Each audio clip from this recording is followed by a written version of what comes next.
Hey guys, what is up? RedPandaMining here. How you guys all doing? I hope you're all doing really well and being isolated because of the whole coronavirus or COVID-19 that's been happening around the world.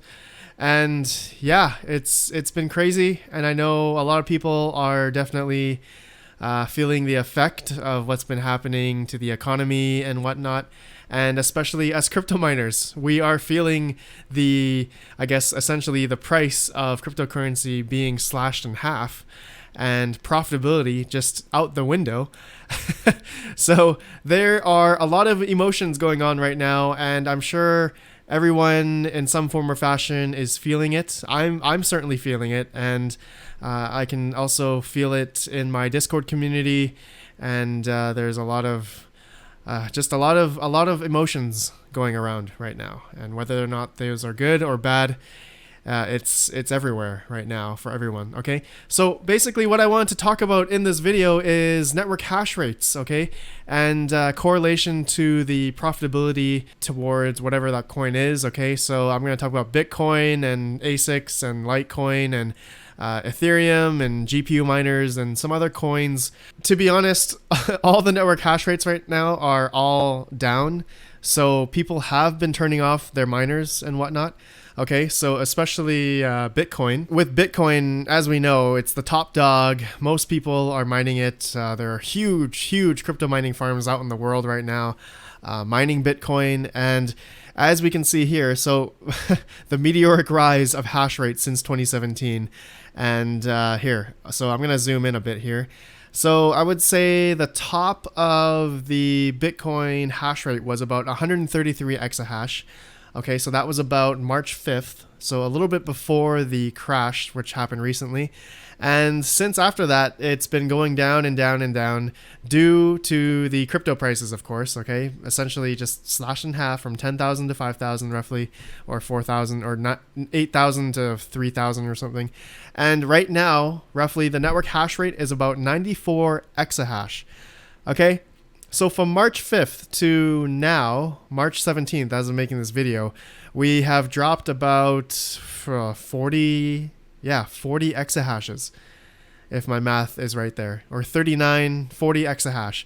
So that's a pretty big drop in terms of the Bitcoin hash rate.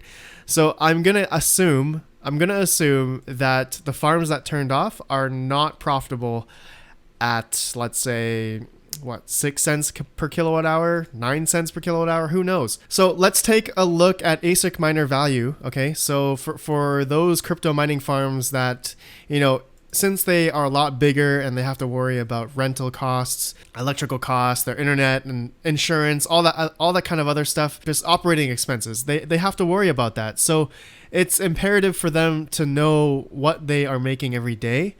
And if they're in the negative, then they're probably gonna shut off, as we can see here. Okay, so let's go Antminer S9. So I just did like 6 cents per kilowatt hour roughly, and we can see the S9s pretty much don't make any money. They wouldn't be making any profit. So I'm gonna say there are a lot of crypto mining farms out there that have 6 cents plus per kilowatt hour USD. But I know that there are a lot of other crypto mining farms that have maybe 2 cents per kilowatt hour. Okay, so for example, if I put in 2 cents kilowatt hour, and let's go Antminer S9, and as you guys can see, at 2 cents per kilowatt hour USD, these Antminer S9s are making $1 a day, $1 USD a day. Okay, so these guys would be profitable at 2 cents per kilowatt hour, but anything really above 5 or 6 cents, you're not profitable on these S9s. Now, S17s, okay, at 2 cents per kilowatt hour, they're making $5, $7 a day. But at, let's see, 6 cents per kilowatt hour, let's see what these do, S17s. Obviously, these are a little bit more efficient. The S17s make about $2 to $4 a day at 6 cents per kilowatt hour. Now, if we do basically the average electrical rate for residential miners, which I don't think a lot of residential miners are running ASICs anyway. Okay, so at let's go S9s at 10 cents kilowatt hour. Yeah, you're making negative $1.60, negative $2 a day. And S17 is, I would say, I would say breaking even, and depending on which version you have. If you have the 73 terahash version, you're making $1.15, but anything before that, in my opinion, you're making pennies a day for sure. And of course, I would say maybe most people have these firmware modded, so they could be even more profitable. Okay, let's take a look at Litecoin. Okay, so Litecoin definitely has dropped quite a bit, as you guys can see. Let me zoom in a bit here, and actually, I just want to show the hash rate at the tippy top here, right before their halvening. And you can see that after the halvening, the profitability just went straight down, 133 terahash. And right now it's sitting at 140 terahash. Okay. So after the drop, roughly, let's see, tippy top here, March 10th. Is this March 10th? Yeah, March 10th, 191 terahash for Litecoin. And now we're at about 140. The low was 127. So 140. It looks like some people have turned back on. But same idea with the S9s. The L3 Pluses, I think, are the popular guys. These are not profitable on residential electric. That's for sure. Let's go 6 cents per kilowatt hour. The L3 Plus is making what? L3. Oh, did I do? Oh, it's 60 cents. Oops. 6 cents. That's my bad. Okay, so let's go back. L3 Plus. Yeah, it's making negative 70, 80 cents a day. And then at 2 cents per kilowatt hour, which I think maybe a lot of farms have these, are they're not even profitable. They're just breaking even, right, roughly. Or a little bit, negative 5 cents a day on an L3 Plus at 2 cents per kilowatt hour. So really, these are not profitable unless you had free electricity. So who is running these right now? That's the question. As there's 140 terahash for Litecoin, who is mining with these? And definitely there's a lot of hash rate for Litecoin, in my opinion. So definitely, if some people have maybe less than 1 cent per kilowatt hour, or even lower than that, or free electricity, then those guys are obviously profitable. Obviously. Okay, so yeah, my friends, that was Bitcoin and Litecoin hash rate. These two, obviously, big players in the space with huge mining farms out in the world right now. Now, the next big coin for GPU miners, I would say, in my opinion, and maybe 40% of the network hash rate, maybe more, for Ethereum. So I'm not quite sure how much of the network hash rate right now is ASIC miners, but we have heard that in April there may be the ASIC miner, the Antminer E3s that may turn off. Who knows? I'm not sure, but I'm gonna keep watch of that.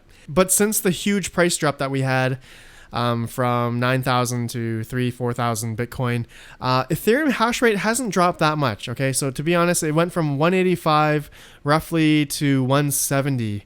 I believe this is in terahash, so 170 terahash on Ethereum right now. So I believe there are a lot of Ethereum miners, GPU miners that are still mining, and same thing, same thing with Ethereum Classic. No, sorry, is this March 1st? No, this is January 30th. Okay, sorry, I'm looking at this wrong. This is when Ethereum Classic went up to $12. Okay, so actually, if I zoom in a little bit closer here, okay, so yeah, 12 terahash, and now we are at 11 terahash. Okay, so Ethereum Classic hasn't moved that much in terms of in terms of network hash rate, but difficulty has definitely changed due to their fifthening, which they just had. So the block reward went from 4 to 3.2 Ethereum Classic.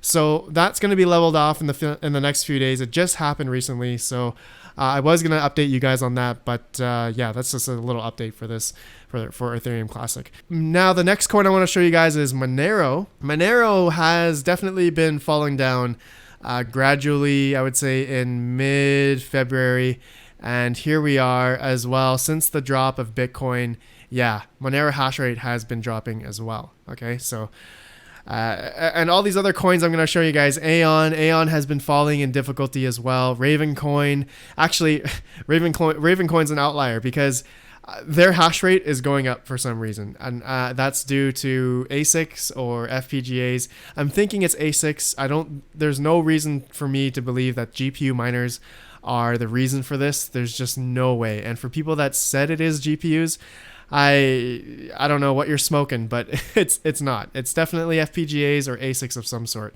So yeah, look at that. Ravencoin is still climbing no matter what. Even the price is really bad.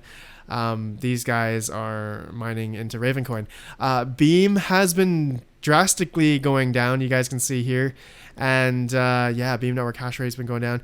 Grin has also been going down as well in difficulty, in network hash rate. And Zcoin as well has also been dropping off quite a bit, actually. I would say about 20 gigahash. Yeah, 20 gigahash. And as well, my friends, I mean, it's just not these coins I showed you today that have gone down. I mean, a lot of the coins on the whole proof of work ecosystem for cryptocurrency mining, everything has gone down. Prices have come down, network hash rates have come down. And I mean, it depends how you look at it. If you guys think that, the network hash rate has fallen down, so difficulty may get a little better in a sense for people to gain more of the rewards. But you also have to look at, depending on how much electricity you're spending, and maybe if you are willing to take the risk to just pay the electrical bill out of your pocket and hope that the coins that you're mining today are going to be worth more tomorrow or in a few months, maybe a year time. Okay. And last thing I want to show you guys is what to mine. A lot of people go here just to see the profitability of their GPU mining rigs. And honestly, it's down in the dumps right now. Everything is either breaking even, probably just breaking even. And you're probably not profitable on your GPU mining rigs right at the moment. And but like I said before, don't look at what you're mining now and the profitability now. Mine for tomorrow. If you are able to financially handle it. If you're not, then don't. Okay, it doesn't make sense for you to do that. But if you're comfortable enough, financially stable enough to do it, then go for it. But I would not do it if you are pretty hard pressed financially to pay your electrical bill out of your pocket and hodl. Okay, I would say that's probably not a good solution for you, as this is a speculative market, and you should really do this at a point where you have to know the risk and your risk tolerance and all that kind of stuff. Okay. All right, my friends, that's it. That's all I wanted to talk about, the network hash rates and all that kind of stuff. I hope you guys are okay, staying isolated from the whole coronavirus thing. And yeah, so I'll see you guys in the next video. Have a good one, and peace out.